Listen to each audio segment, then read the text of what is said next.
దేనికైనా ఓ లిమిట్ ఉంటుంది. అది దాటనంత వరకు ఓకే, కానీ ఒక్కసారి ఆ లిమిట్ దాటితే మాత్రం చుక్కలు కనిపించడం ఖాయం. ఇప్పుడు ఇండస్ట్రీలో కొందరు మిడ్ రేంజ్ హీరోల విషయంలో ఇదే జరుగుతోంది. కథపై నమ్మకమో ఏమో తెలియదు, కానీ మార్కెట్ కంటే డబుల్ ఖర్చు పెడుతున్నారు నిర్మాతలు. మరి ఏంటా సినిమాలు? ఎందుకంత రిస్క్ తీసుకుంటున్నారు? 30 కోట్లున్న హీరోపై 30 కోట్ల బడ్జెట్ పెట్టడం రిస్క్ అనిపించదు. కానీ 60 కోట్లు పెడితే మాత్రం ఖచ్చితంగా రిస్కే. ఇంకా చెప్పాలంటే చీకట్లో బాణం వేయడమే. తగిలితే హ్యాపీనే, కానీ మిస్ అయితే మాత్రం నష్టాలు ఎంత భారీగా ఉంటాయో ఏజెంట్, శాకుంతలం, రావణాసుర లాంటి సినిమాలే చూపిస్తాయి. కానీ హిట్ అయినప్పుడు దసరా లాంటి విజయాలు కూడా వచ్చాయి.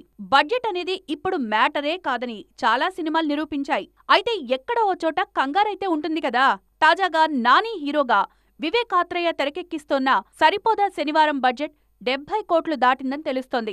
నాని ట్రాక్ రికార్డ్ అద్భుతంగా ఉండడంతో నిర్మాత దానయ్య కూడా నిశ్చింతగానే ఉన్నారు. నాగ చైతన్య తండేల్ బడ్జెట్ కూడా 75 కోట్లు దాటేస్తుందని అంచనా.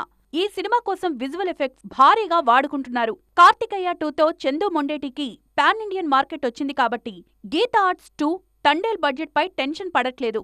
ఎంత మార్కెట్ ఉన్నా నిర్మాతలు బడ్జెట్ విషయంలో మరోసారి ఆలోచించుకోవడం మంచిదేమో.